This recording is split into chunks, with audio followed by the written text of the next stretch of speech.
In 2017, during the reveal of the Nintendo Switch, a brand new party game was unveiled that focused on the features of the Joy-Con controllers. A game made for all audiences that promotes casual multiplayer and human interaction. A game which by all means would be a great pack-in title for the Switch, to both showcase the console's innovations and to create a new IP and environment to build upon. Come March 3rd, 2017, the Switch releases with no pack-in game. 1-2 Switch costs $50, and it's terrible.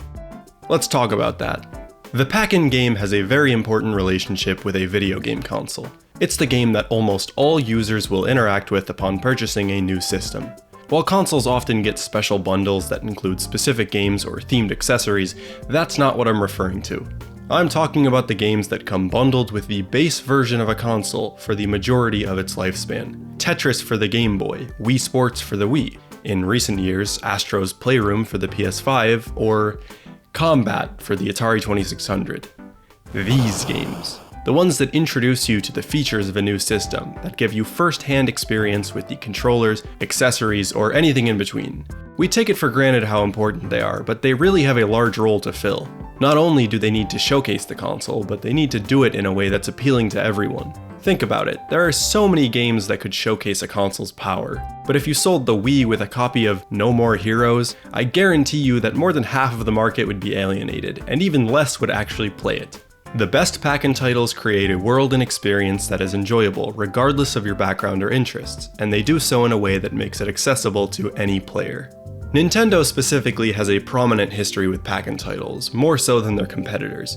Their lineup of pack-ins has been generation-defining. Tetris opened the portable gaming market to a huge casual audience, and Wii Sports essentially set the bar for all motion-controlled gaming. Sure, not all their consoles had pack-ins, but even the Wii U had a stellar title.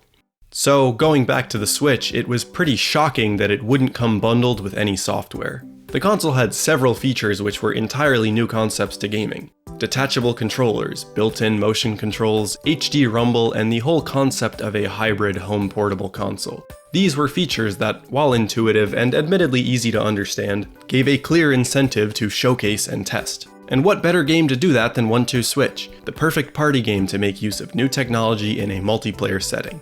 And that's part of what I'd like to ask today. Would 1-2 Switch have been an ideal pack-in game? But beyond that, what is the current outlook for the pack-in title? As I'm sure most people know, the Switch 2 similarly excluded any bundled software, but also had a game that resembled an ideal candidate. Why is that? Are pack-in games dying? Are companies abandoning them? Or are players no longer in need of demo software? I think that pack-in games lie on an unstable edge at the will of the industry. Let's take a look at some history, 1-2 Switch, and see if we can't answer those questions.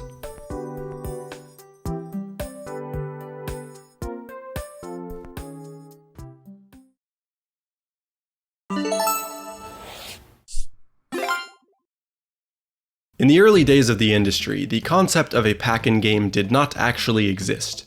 Video games, dating back to arcade machines, did not feature interchangeable cartridges.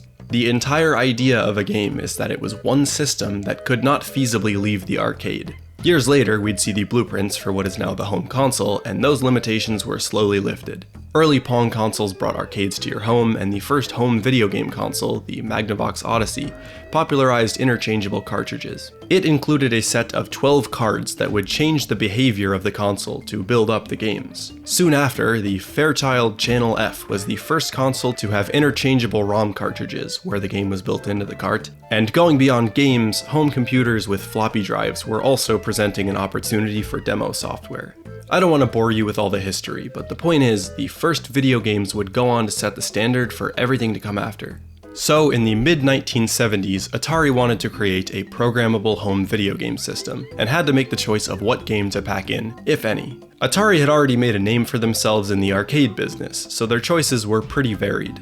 Should it be an arcade port like Breakout? Or how about something more universally known, like Pinball or Checkers? No.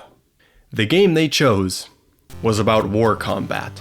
Combat came bundled with Atari 2600 consoles from 1977 to 1982. You and another player pilot tanks, planes, and jets with the goal of taking each other out. You shoot at them, they shoot at you, that's it. In the way of sounds and graphics, it's really limited, Basic colors, blocky sprites, and those pure Atari sounds.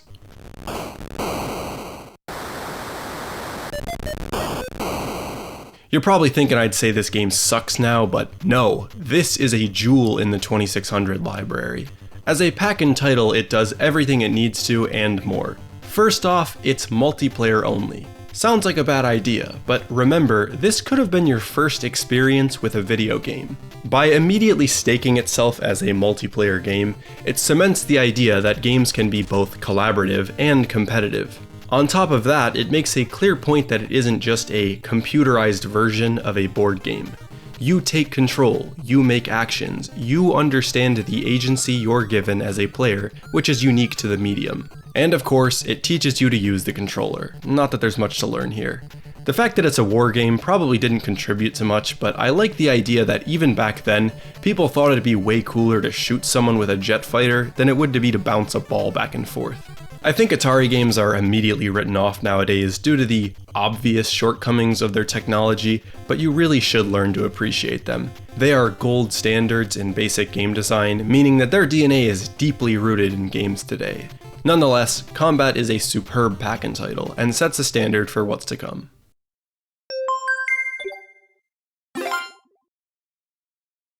While not the first handheld game console, the Game Boy was certainly the first one to leave a lasting impact. It completely reworked the idea that a video game is a home arcade.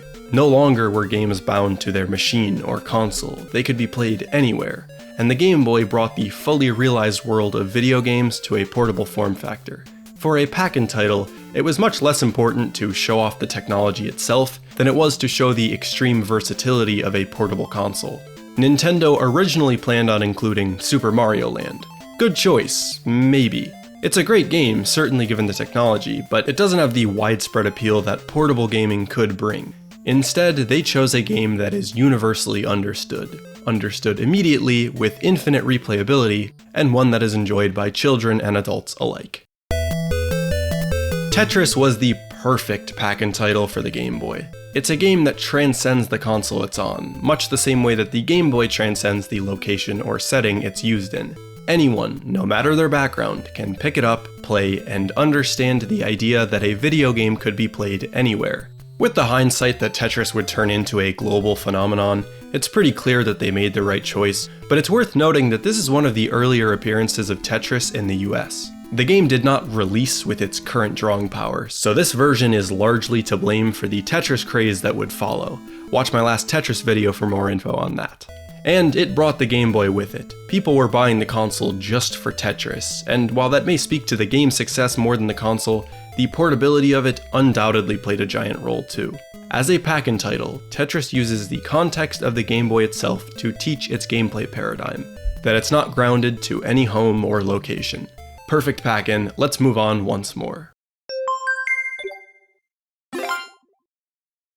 Jumping forward to 2006, the Nintendo Wii was unveiled with a completely new style of play. Motion controls, a full departure from using buttons or a joystick to control a game. Even though motion controls are intuitive to the human body, the pack-in game would still have a large role to play in teaching how to use them. They were going against 30 years of experience using traditional controllers. Nintendo would once again have to choose a game that appealed to all audiences, especially considering that the console was being marketed to a wider, casual audience. Nearly all Wii consoles came bundled with Wii Sports. I shouldn't need to explain the game itself, but it's hard to understate its effectiveness as a pack-in. What do people understand about games? What is their definition of playing a game? How can you intuitively show that the control of a game is no longer bound to a joystick? That's the main issue they had to tackle. Wii Sports teaches through simplified versions of popular sports. More than likely, players will know the extreme fundamentals of how to play, and if not, they were simplified enough to only use basic body movements.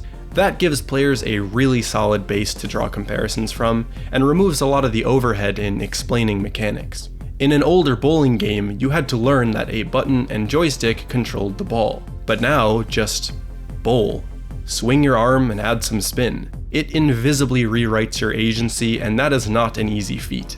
Another problem they had to tackle was the presentation. Given Nintendo's excellent design history, they could have gone in any direction, but instead of making something from scratch, they relied on another feature of the Wii: Mii's.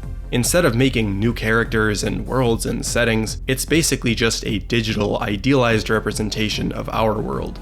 You play as yourself, in a gym with a coach who's a former boxing champion. There's not much you need to understand. The settings are stripped down to minimal versions of their real-world counterparts. They're super easy to immerse yourself in, and I think I would trade a kidney for a chance to walk around here. In addition, if you play with a friend, it's literally you against them. It goes a long way in selling that agency I mentioned before. Arguably, there are better games to teach the console or motion controls in general. Wii Play best utilizes the pointer function, and Wii Sports Resort expands upon the original in almost every way. But the proof is in the history. Everyone understands motion controls, and this game is partially to thank for that. I don't think No More Heroes would have sold it.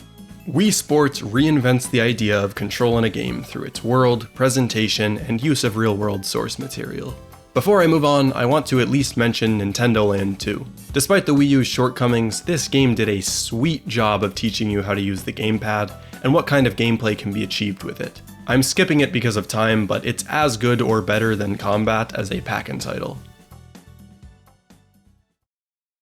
Now that we've seen some history, let's ask, what does a pack-in game need to be successful and effective?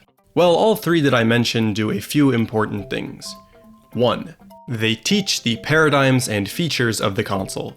This is the easy part, the part you inherently have to tackle when making a game using new technology. 2. They recontextualize what you know about video games. They build upon your past experiences to reform your idea of what a game is and how you play it.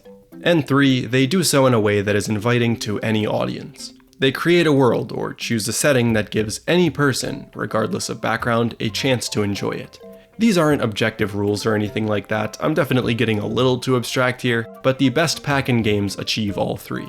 So with that, let's finally take a look at 1-2 Switch and find out if it could have been the ideal pack-in game.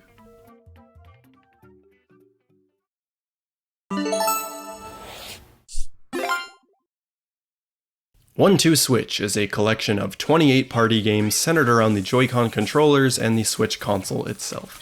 Like I said, it released as a launch title for $50. That is a steep price for a party game like this, considering that the other flagship launch title was Zelda Breath of the Wild for $60. I remember a lot of outrage over that, and people were very upset at the price tag.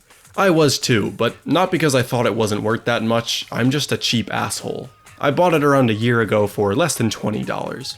The game's approach to the Switch is certainly not what you'd expect. Koichi Kawamoto, the producer for 1-2 Switch and general director for the Switch console itself, put it that the game lets you experience the new features of the Switch, detachable controllers, its portability, and HD rumble, in a completely new style of play. Instead of looking at a screen, you look directly into the eyes of your opponent to play the game.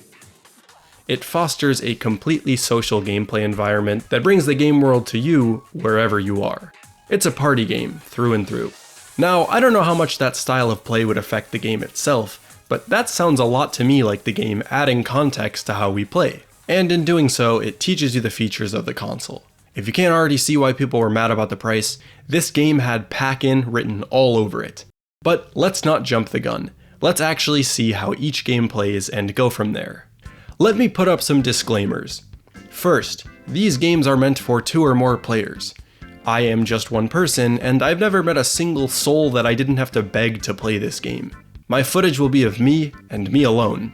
Second, one of the games requires the IR sensor on the bottom of the right Switch 1 Joy-Con. I no longer own an original Switch because I sold it when the Switch 2 dropped, so I won't be able to play that minigame. Not that it matters. Each game starts with a demo cutscene where a group of people act out how to play in a way so corporate that I want to die of secondhand embarrassment just watching. They piss me off so much because everyone's just having the time of their life playing Shake the Bottle, while I'm just here waiting to play. They're all shot on a monochrome set, which further adds to the idea that it brings the gameplay to you regardless of your location. Let's just go down the line.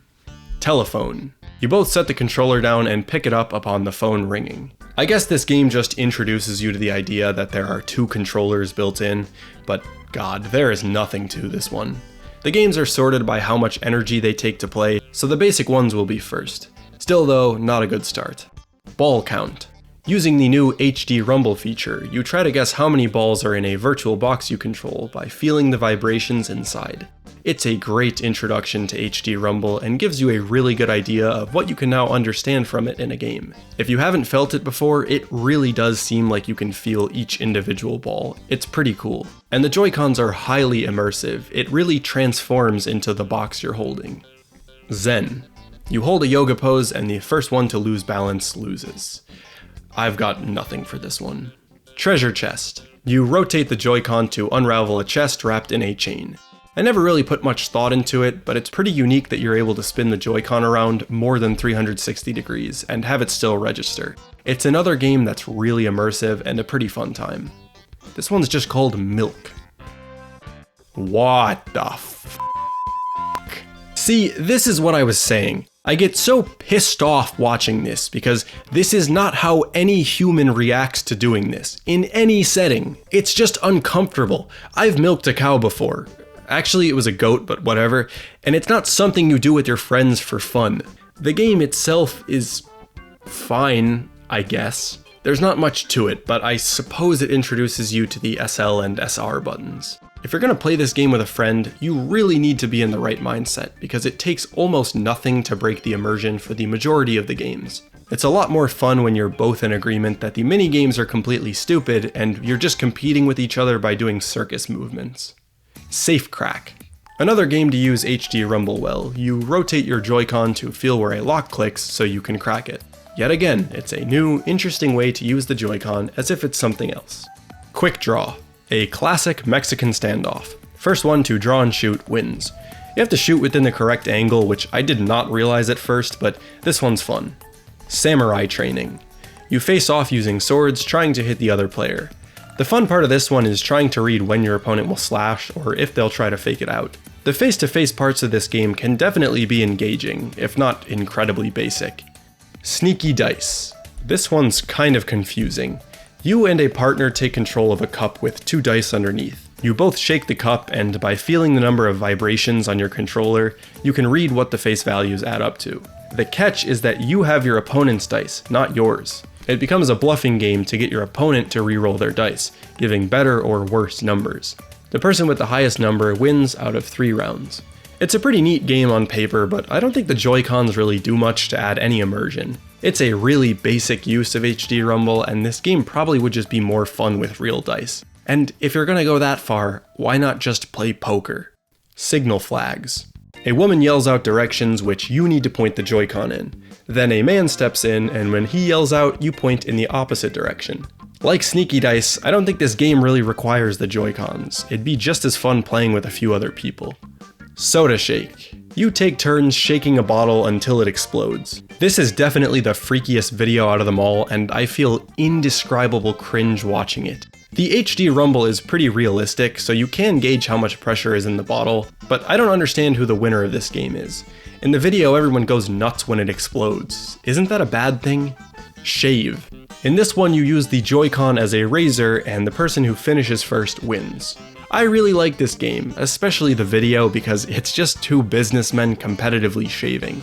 It's surprisingly fun and immersive. Joy-Con rotation. You both set the Joy-Cons down and see who can rotate it the most while keeping it perfectly upright. I dislike that the Joy-Cons are referred to as Joy-Cons in this one, and not some real-world equivalent like in Treasure Chest or Safe Crack. But it's a pretty challenging game and enjoyable too. Okay, number 14, Halfway. Table tennis.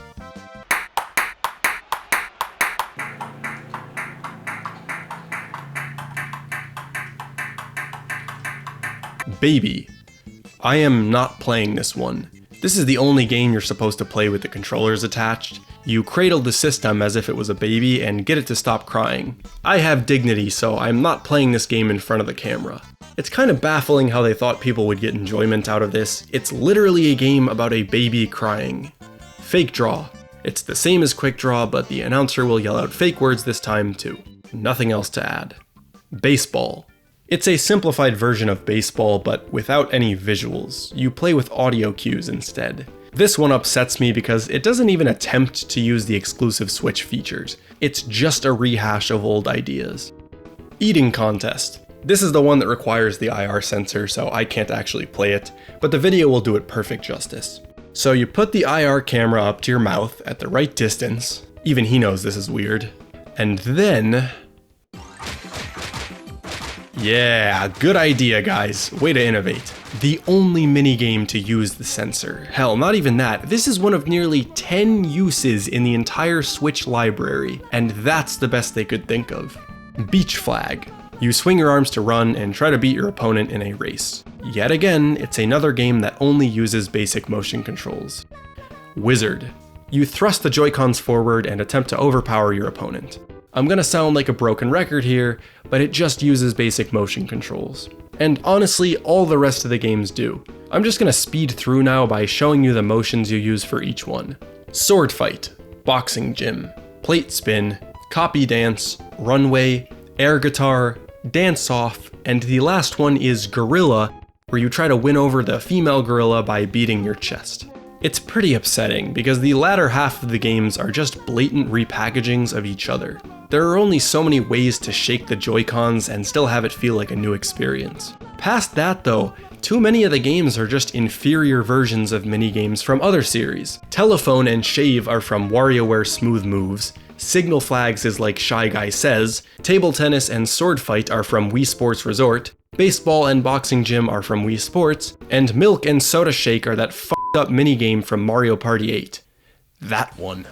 And look, there's nothing inherently wrong with reusing concepts from other games. The range of actions you can perform with motion controls or HD Rumble is just too limited to not reuse old ideas. But if you do that, it needs to be presented well enough for people to gain attachment.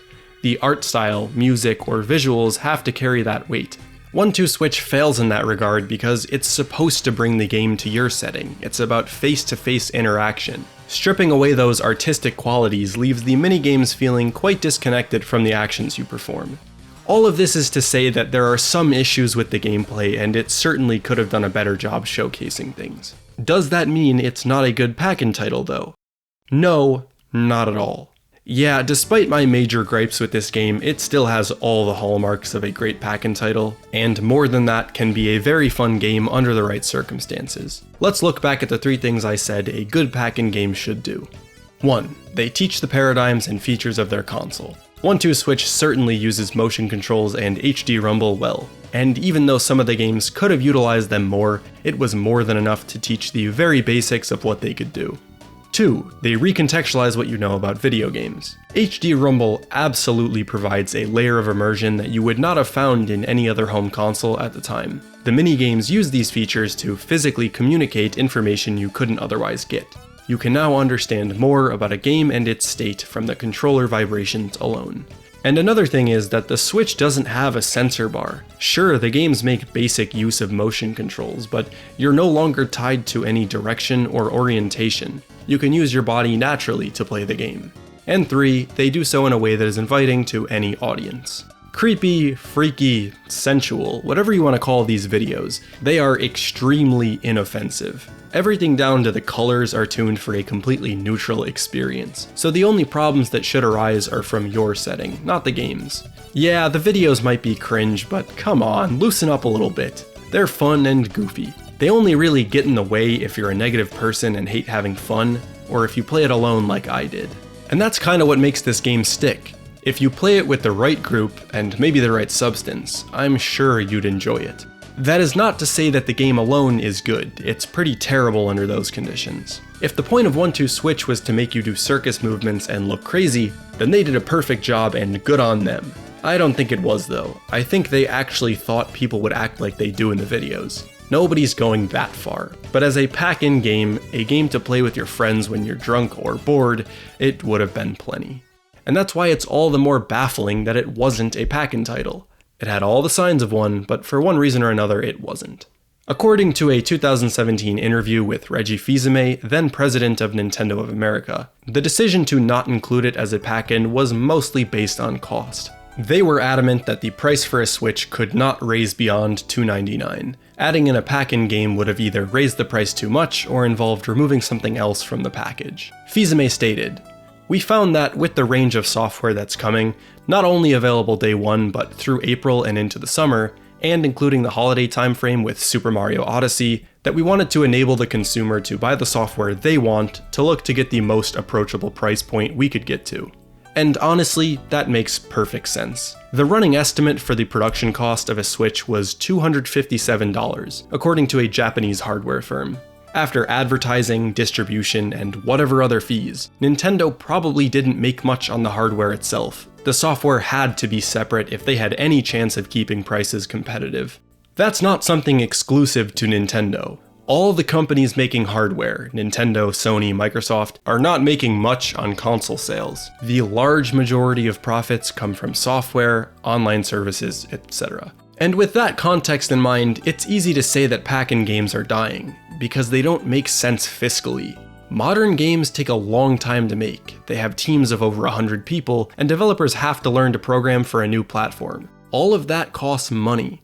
Yeah, Combat came with the 2600, but that was made by 2 people for hardware that was essentially just a weaker version of what they were programming on.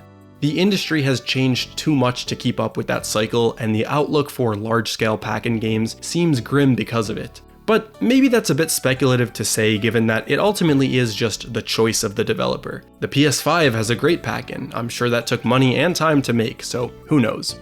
Before we move on, I'd feel remiss if I didn't at least mention that 1-2 Switch has a sequel which released in 2023. Everybody 1-2 Switch. I don't personally own this one, but it expands upon most of the features in the original, with a bigger emphasis on party games. You can use your phone instead of a Joy-Con for parts of it, which makes me think that they were trying to compete with Jackbox. And also, it only retailed at $30. Make what you want out of that info.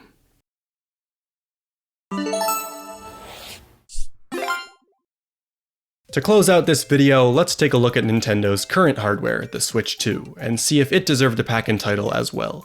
The Switch 2 has a handful of features that put the original to shame. Updated Joy-Cons, a bigger screen, HD Rumble 2, general hardware upgrades, and a true-to-form Nintendo innovation, having the Joy-Cons function as mice. New features aside though, it's still clearly based on the original.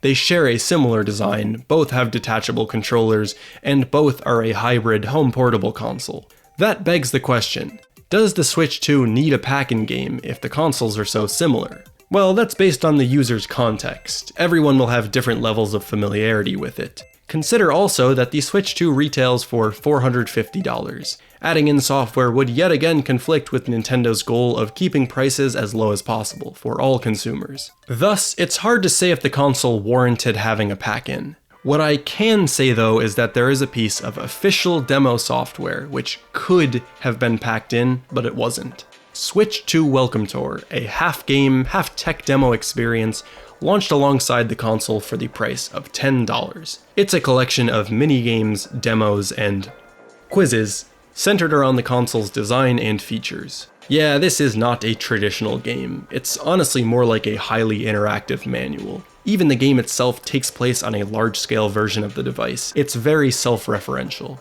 You start off by picking your character, and alright, I'm already having too much fun with this. Look at this infinite character generator. There you go, that's me.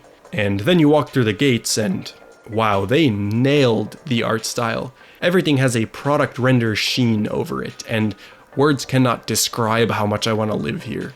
Once you're in, the game breaks off into 3 distinct parts. Walking around and finding stamps at the major components of the console, completing mini-games and demos for medals, and reading up on the design and philosophy behind each major part of the console. It's a little annoying that the game turns into Switch 201, but if you're interested in product design or Nintendo history, you'll find it deeply engaging. I don't think Nintendo has ever been this open about the internals and hidden designs of a console. For example, the game shows where certain screws or covers are placed around the console. Or how about, it shows you can put the Joy-Cons in backwards. I would never expect to see that from Nintendo, and it almost encourages using the console in an unintended way. As for the mini-games and demos, they do a great job of showcasing each feature, much better than 1-2 Switch in my opinion. There is a heavy reliance on mouse controls and HD Rumble 2, but both of those features are cool enough that I didn't mind at all. HD Rumble 2 is way better than the original, and some of those demos were absolutely cool. There are a few demos which require a 4K capable TV or the Switch 2 Pro controller, which can be a little frustrating, but there's more than enough that can be used out of the box. And for the most part, that's the game. There isn't much I can say from an unbiased standpoint because I like reading about Nintendo and design. I was gonna enjoy this game no matter what. But other people may utterly hate this game. It's a little repetitive, wordy, and the $10 price point is going to hold people up. I can look past that though. What I see is a game with a great world that teaches you about the console in a completely new way. And by now you'll know what that means. It'd be a great pack-in game. Much like 1-2 Switch though, it wasn't included due to financials, and maybe also the scope of the game. In another interview, Bill Trinan, Nintendo of America's VP of Product and Player Experience, said that it's a pretty robust piece of software for people that want more information about the system, rather than necessarily a quick intro to everything it does. And for that reason and the amount of care and work that the team put into it, I think it was decided that, yeah, this feels like $9.99 is not an exorbitant price. It feels like a good value for what you're getting out of the product. You can interpret that however you'd like, but at the very least, it's proof that they made a conscious choice on the price. It wasn't just corporate greed. Joke's on them though, I would have paid double that. Let's finally go back to those questions I asked and tie this all together. I already mentioned the financial view, that pack-in games can be way too expensive, but that's really only one part of the situation, and we can use Switch 2 Welcome Tour as a great example of that. Money is one thing, accessibility is another. 30 years ago, the idea of a video game was ever-changing, and people took time to adapt to the shifts. Big changes warranted big explanations, pack-in games. But now, video game literacy is at an all-time high. Most people understand not only the gameplay paradigms that are currently established, but that those paradigms constantly change. And thus, a pack-in game doesn't really do much more than a AAA release would. Switch 2 Welcome Tour certainly would have been a great pack-in game, but do users really need a tutorial for hardware that's just a heavy upgrade from the last one? Or will Mario Kart World do the trick? Are users somehow restricted from understanding a console without some free software to unlock the new features? No, of course not. Now, if your console is introducing something completely foreign to the industry, that's another story, and there's a huge argument for why a pack-in game or free software is needed. Virtual reality is a great example of that. But also consider the fact that backwards compatibility brings an entire library of games to a new console, and that all the major hardware companies have game distribution services like Game Pass or PlayStation Plus, and that gives a new user a gargantuan supply of games to test their hardware. It's not that pack-in games are dying or that companies don't care anymore. It's just that the industry changes, the same way it did 30 years ago. To say that pack-in games are dying is to make an assumption that game companies owe the user anything, as if the pack-in game is a given right from the developers. It never was, and it never will be. It's simply a choice made by companies that reflects the context of the industry. Tetris was chosen to widen the audience for the Game Boy in an era where many adults disapproved of video games. Wii Sports wasn't even included with the Japanese Wii. Reggie Fils-Aimé had to push for its inclusion in America, going against Nintendo's value that they do not give away software. It is ignorant to think that they are anything more than a reflection of the industry and its context. And with that, I can repeat what I said at the beginning of the video. Pack-in games lie on an unstable edge at the will of the industry. Thanks for watching. Tune in next time. Bye.